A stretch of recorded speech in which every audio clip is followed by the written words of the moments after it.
Próxima atração no canal 25.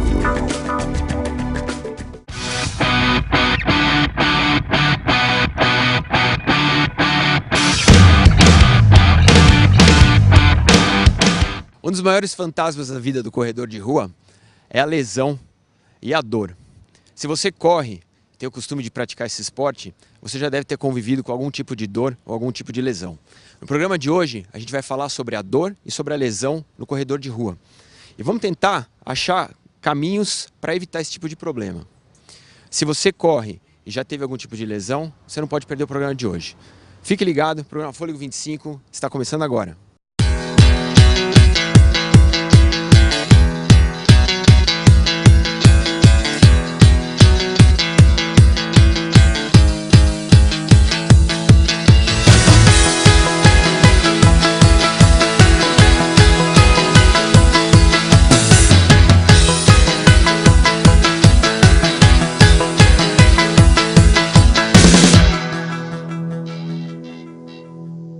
Gente, hoje eu estou aqui com o Bruno Espíndola do Evolu Studio e ele vai conversar um pouquinho com a gente sobre esse problema que atormenta os corredores.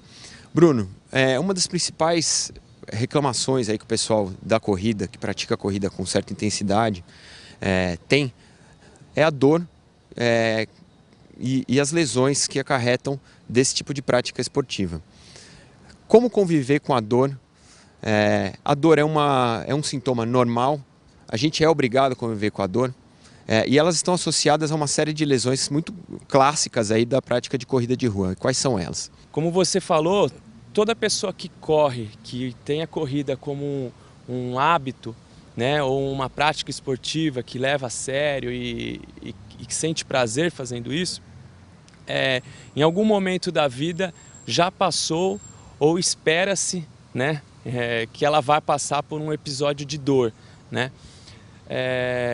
Em muitos casos, essas pessoas eles encaram a dor como sendo um inimigo, certo? Só que a gente deve lembrar que a dor ela não é um inimigo, na verdade ela é um sinal de que alguma coisa está errado com o corpo, certo? Alguma coisa está errado dentro desse sistema todo, né? Muitas pessoas tentam simplesmente eliminar a dor, certo? Ignoram, acham que a dor é um inimigo e tentam tirar ela do caminho dela como se fosse um obstáculo. Anti-inflamatório, algum tipo de massagem, etc., mas não está realmente olhando para o foco do problema, né? Exatamente. A pessoa ela toma um remédio para eliminar a dor, para no dia seguinte ela conseguir correr ou treinar. Quando na verdade ela está eliminando o principal sinal de que alguma coisa está indo errado com ela, né? E aí a hora que ela elimina esse sinal ou camufla, dá um jeito de camuflar esse sinal, ela consegue realizar aquilo que na verdade ela não deveria estar fazendo, ou deveria estar tendo uma atenção diferenciada para que aquilo não ocorresse. Nesse caso, então, a dor é como um sinal de alerta. Qual o procedimento para o atleta? Encarar a dor como um amigo, né? E visualizar ali uma maneira de você identificar um problema, né? Então, o primeiro sinal de dor é buscar a ajuda de um profissional e tentar entender aonde está o problema, é isso? Exatamente. O primeiro sinal de dor, a gente deve ter uma análise criteriosa de todo o corpo, não simplesmente do local da dor. A gente está falando de corredor e muitas das dores aparecem no joelho, né?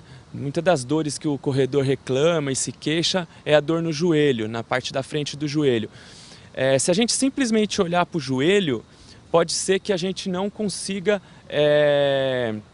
identificar qual que realmente é o foco dessa dor. Na verdade, o joelho, o que na última década o pessoal veio fazendo, foi o quê? Dor no joelho, olha simplesmente para o joelho e tenta fortalecer aqueles músculos que estão ao redor do joelho, acreditando que assim você ia ter um joelho mais estável, mais forte, né?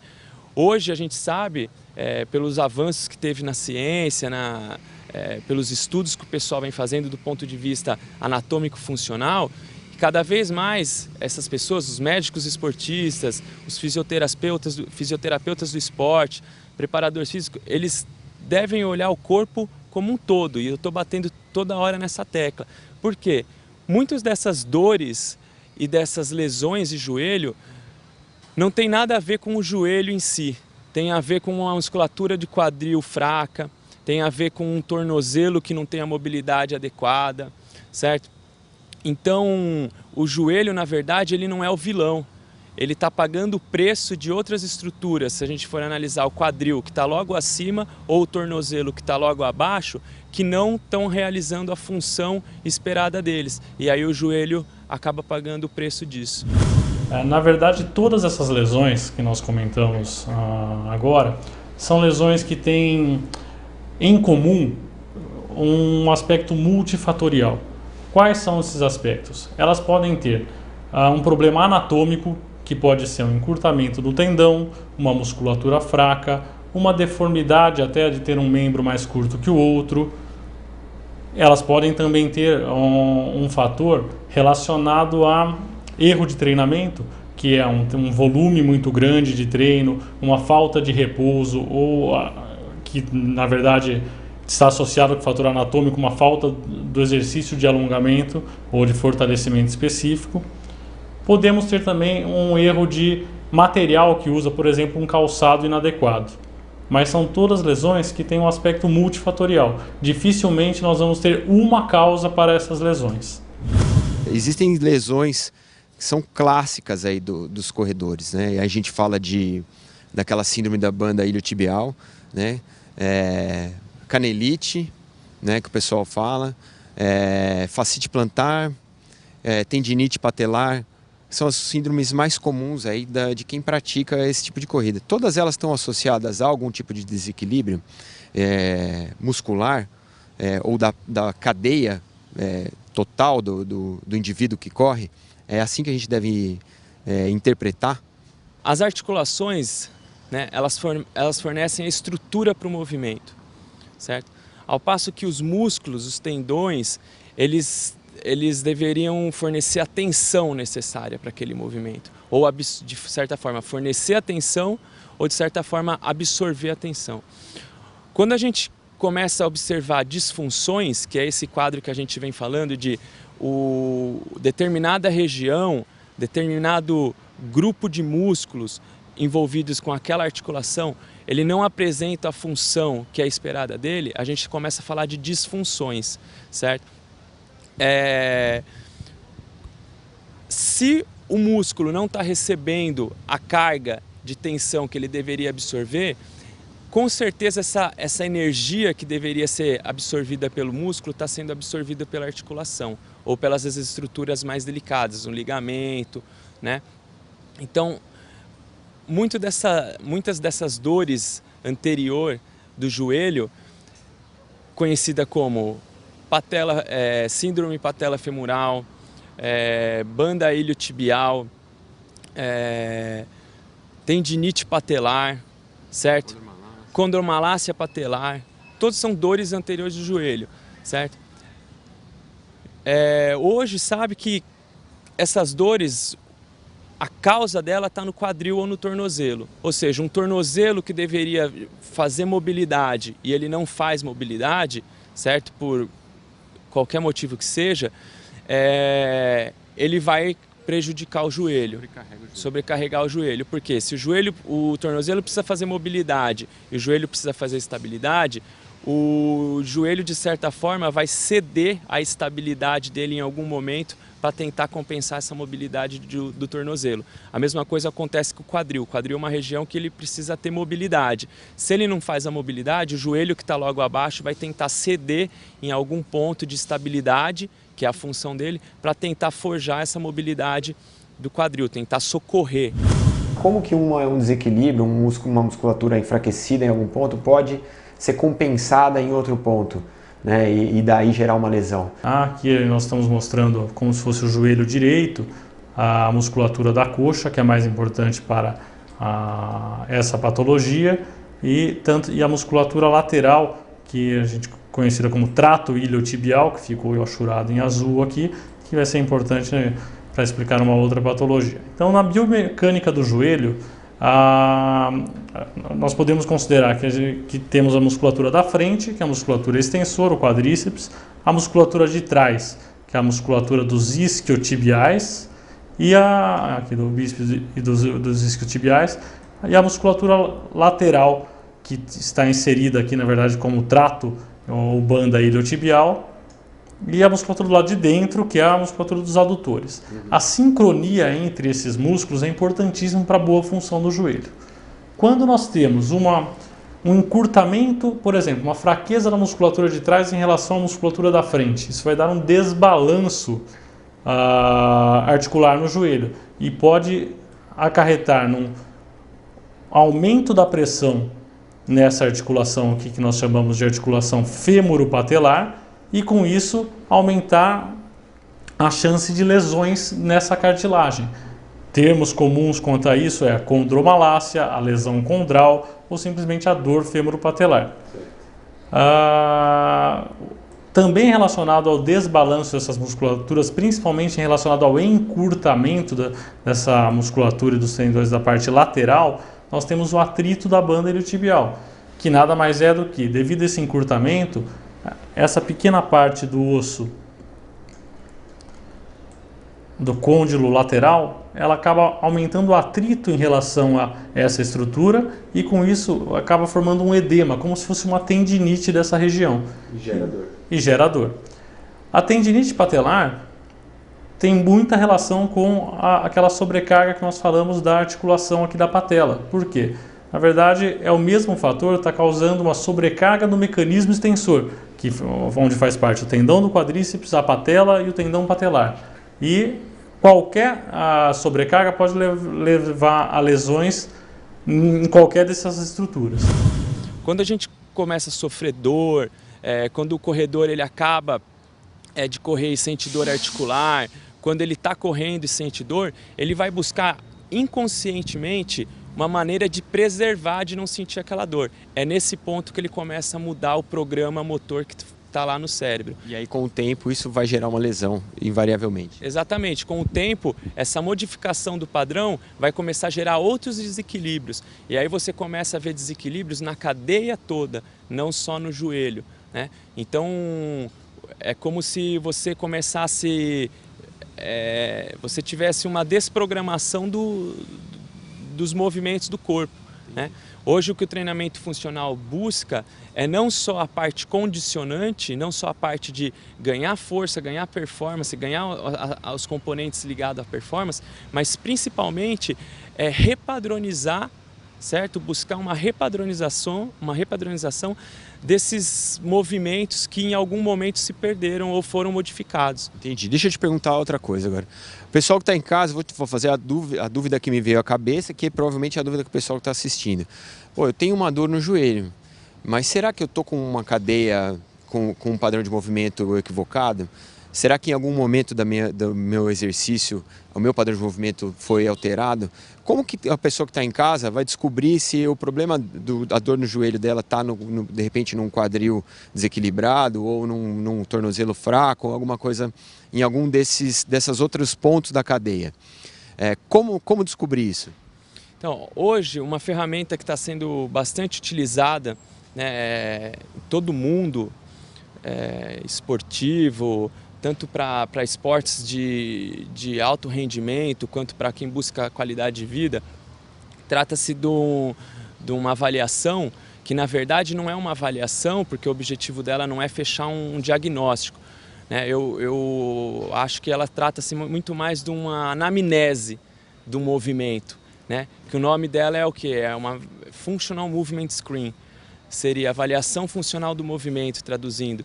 Era necessário ter alguma forma de avaliar não só as capacidades físicas que a gente já conhece, fazer a avaliação do VO2 máximo, fazer a avaliação de força máxima, fazer a avaliação da capacidade anaeróbia, certo? Limiar anaeróbio, mas fazer a avaliação dos programas motores, certo? Ou seja, será que essa pessoa está preparada para receber uma carga em determinado padrão? Ou será que antes de eu fortalecer esse padrão eu preciso primeiro corrigir ele? Corrigir esses desajustes que de certa forma estão levando ela a microtraumas. Agora, a corrida, vamos começar da mais simples possível. Então, quando a pessoa resolve começar a fazer atividade física e correr, Tá? Ela fala, é muito fácil, é só comprar um tênis e correr. Na verdade, é aí que começa o erro. Por quê? Porque a pessoa pode estar acima do seu peso, com todos aqueles fatores que a gente chamou de fatores anatômicos, que são alterações da composição muscular, dos alongamentos, até a gente consegue, numa avaliação inicial, detectar muitos, até numa avaliação de consultório simples, não precisa nenhuma avaliação maior, desses problemas de encurtamento muscular, que é uma das principais causas de todas essas lesões. Agora, dá para prevenir todas, que você me perguntou? Dá para a gente tentar prevenir a maior parte delas.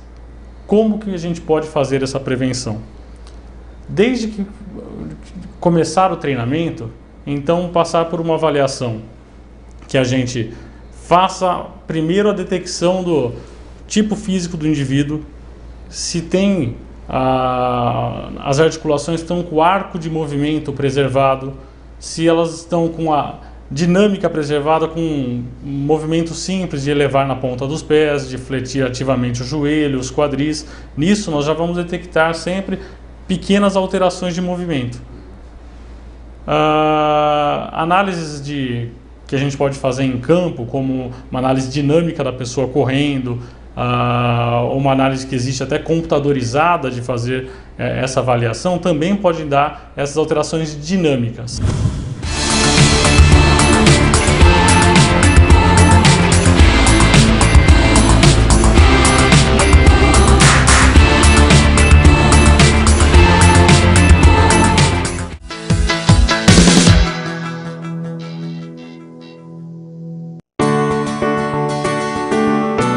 O Grupo Soban investiu numa nova unidade voltada à prevenção e ao estímulo de hábitos saudáveis.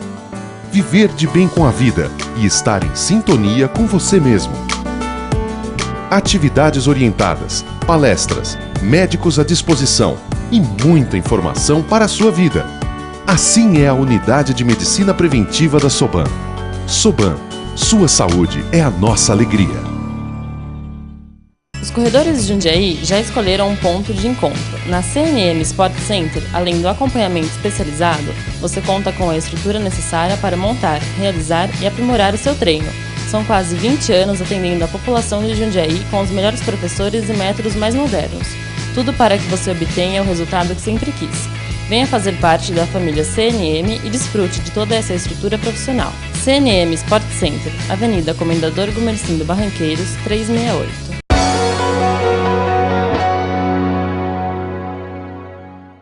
A In Esportes, experiências esportivas, leva você para correr pelo mundo.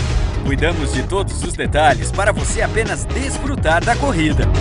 Passagens aéreas, hospedagens, traslados e uniformes exclusivos. Pacotes para corridas nacionais e internacionais.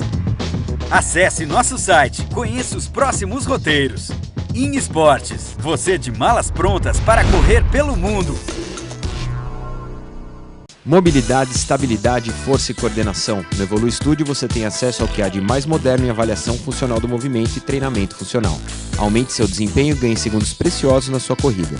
Através de um atendimento pessoal e individualizado, o Evolui Studio corrige eventuais limitações do movimento e te proporciona uma corrida saudável e livre de lesões. Treine com os profissionais. Conheça uma nova opção de treinamento para alcançar os seus objetivos. Evolui Studio, Rua Major Gustavo Stock, 125.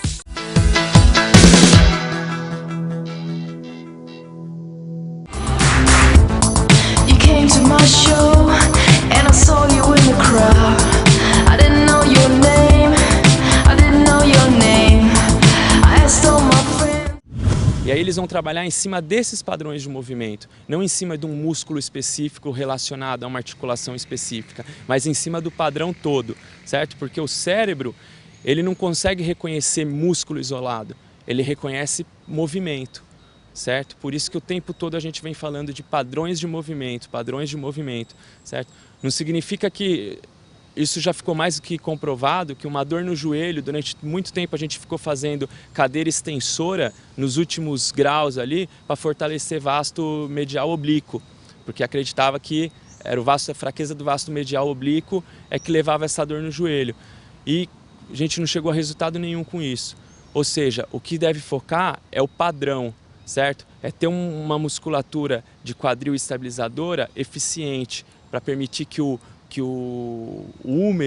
fêmur, a patela, deslize exatamente no eixo que ela deveria deslizar. O tratamento dessas lesões são tratamentos muito complicados, que levam tempo. Teoricamente, como se dá um tratamento? É com um reforço muscular nas partes que estão desequilibradas ou é uma ação direta no músculo que está gerando a dor? Ou no tendão que está gerando a dor? Na verdade, a gente vai dividir o tratamento em 2 fases. Primeiro, eu sempre gosto de usar uma comparação com algo do dia a dia da pessoa. Então imagine um incêndio. Primeiro vamos apagar o incêndio para depois reconstruir. Então a primeira parte é, se está agudizado, se está com uma inflamação aguda, nós precisamos diminuir a inflamação, diminuir essa parte aguda. Então podemos fazer uso de remédio, de fisioterapia, de gelo, entre outros métodos para tirar dessa fase aguda. Saiu da fase aguda, a gente vai, durante esse período, ter identificado a causa, o porquê causou essa lesão, aí a importância da avaliação física, às vezes até a avaliação em campo, que a gente já comentou, e cuidar do porquê que causou essa lesão. Então aí nós vamos fazer a alteração do treino, vamos fazer às vezes uma correção postural, às vezes a pessoa tem um erro de passada, vamos até mudar o tênis que a pessoa usa, vamos orientar o educador físico a trabalhar um pouco mais o alongamento de um tendão específico ou fortalecimento de um músculo específico, mas primeiro a gente trata a patologia, e nem todas as patologias têm só uma lesão aguda, uma inflamação. Às vezes essa lesão ela já está uma lesão crônica, e que o tecido, ele já não é aquele tecido que vai responder só com remédio, com uma pequena fisioterapia, ele vai precisar se regenerar. E aí a gente pode usar outros métodos e normalmente precisa de um tempo de repouso. A fase aguda também às vezes precisa de um tempinho de repouso, dependendo do grau que nós estamos. Então às vezes a mudança do tipo de atividade, então você está fazendo uma atividade de impacto só na corrida, vamos fazer exercício aeróbico na bicicleta para a gente conseguir dar repouso para o tendão, para ele tratar. E na fase crônica nós vamos ter que usar outros métodos. Esses outros métodos, vou citar alguns aqui.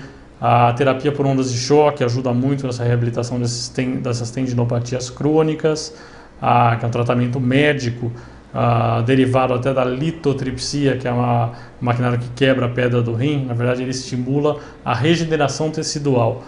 Então esse é um método que nós utilizamos.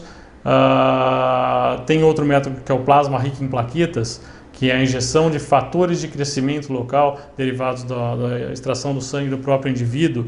Isso é uma coisa um pouco controversa, mas recentemente está muito na mídia, mas se usam tem alguns médicos que usam em lesões crônicas, não é a minha preferência, mas isso é relatado. Além até de casos que tem que evoluir para cirurgia. Por exemplo, uma lesão crônica que compromete uma parte muito grande do tendão, às vezes é necessário um reforço para evitar o pior, que seria uma ruptura desse tendão. E aí uma consequência com a chance até de uma sequela. Bom, Bruno, então agora a gente vai fazer alguns exercícios para fortalecer, caso a pessoa já tenha algum sintoma de dor, ou para prevenir se a pessoa, para a maioria dos corredores, para prevenir da lesão e da dor. É isso, né? Isso. Nós vamos usar três estratégias, né, de correção, de exercícios para fortalecimento. Pode ser encarado das 2 formas, né? Como você falou, a pessoa que já está no quadro de dor pode usar para tentar uma reabilitação, certo?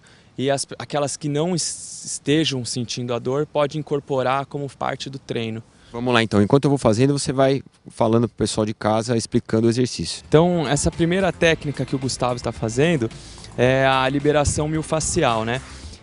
Ele está fazendo aqui, na toda a banda iliotibial, que é essa lateral aqui da coxa, tá? Para que serve essa liberação miofascial? Ela vai limpar, ela vai eliminar possíveis adesões, que são pontos de acúmulo de tensão no músculo que pode dificultar a mobilidade ou a flexibilidade, ao mesmo tempo que pode provocar dor durante o movimento. E provocou dor durante o movimento, a pessoa vai tentar buscar um padrão que não provoque aquela dor. E aí cai na mesma história que a gente já falou, de provocou dor, ela vai tentar compensar de algum jeito para eliminar aquela dor, e aí na verdade ela está desprogramando o movimento. O segundo exercício que o Gustavo está fazendo aqui trata-se do deadlift numa perna, né? Principalmente os exercícios realizados numa perna, eles vão ter uma vantagem do ponto de vista biomecânico, porque todo exercício realizado numa perna, ele sofre ações dos 3 planos de movimento, certo? Plano frontal, sagital e transversal. Então é como se o exercício fosse tridimensional, certo? Nesse exercício o Gustavo está fazendo flexão do quadril com flexão do ombro. Quando ele faz a primeira parte do exercício, que é vir à frente, né, esse padrão aqui, ó, ele está ativando toda a cadeia posterior do corpo dele. Ao mesmo tempo que a hora que ele volta, ele está fazendo extensão do quadril, está ativando aqueles músculos que fazem extensão do quadril. Da mesma forma que ele é obrigado a estabilizar o tempo todo o joelho dele, certo? Pelos músculos estabilizadores do quadril lá, porque senão o joelho dele ele tende a fazer uma rotação interna. Então, no terceiro exercício, o Gustavo está fazendo exercício, né, chama subida. No caso aqui a gente está usando uma técnica que é o que? Eu reforço, ou seja, eu alimento o erro. Eu forço ele a fazer uma rotação interna para ele ter que fazer uma ativação ainda maior do rotador externo e estabilizar melhor esse quadril, tá? Então ao passo que ele sobe ali, ele faz extensão do quadril, ativa a musculatura de glúteo, certo? Faz a ativação dos extensores do joelho também, quadríceps, só que ele tem que o tempo todo estar preocupado em estabilizar, porque eu reforço o erro, eu faço a rotação interna para ele ter que manter o joelho lá alinhado, tá? No caso aqui, a pessoa ela pode amarrar o elástico em algum lugar, a tensão aqui não precisa ser muito forte, é simplesmente para gerar esse feedback, para gerar essa sensação de que o joelho dele está querendo rodar internamente, para ele ser forçado a corrigir o padrão. Bruno, queria te agradecer a tua presença. Espero que a gente tenha conseguido tirar um pouco das dúvidas do pessoal de casa sobre dor, sobre lesão, que é o maior problema que o corredor enfrenta em um dado momento da sua vida de atleta, seja amador, seja profissional. Gostaria de agradecer também, obrigado mais uma vez, né, como eu disse no início, e que isso sirva, essas simples dicas, esse simples bate-papo que a gente teve aqui, que sirva de certa forma para o corredor fazer sua corrida de forma mais agradável e sem sentir dor, porque dor não é legal. Gente, está terminando mais um Fôlego 25. Espero que a gente tenha conseguido passar para vocês um pouquinho mais sobre esse fantasma da lesão e como combatê-lo, né? Porque essa é a nossa ideia, está sempre ajudando, está sempre dando informação e serviço para quem é corredor de rua, para quem gosta de praticar esse esporte que a gente tanto ama. Queria fazer um agradecimento especial então ao Dr. Lauro Camargo, ao Bruno Espíndola do Evolua Studio, que estiveram aqui com a gente hoje para tentar sanar as nossas dúvidas, e continuamos aqui. Sempre tentando ajudar a vida do corredor e fazer com que o teu esporte seja praticado sempre da melhor forma. Obrigado pela sua parceria. Semana que vem estaremos de volta com mais uma matéria interessante para você. Um grande abraço e até semana que vem.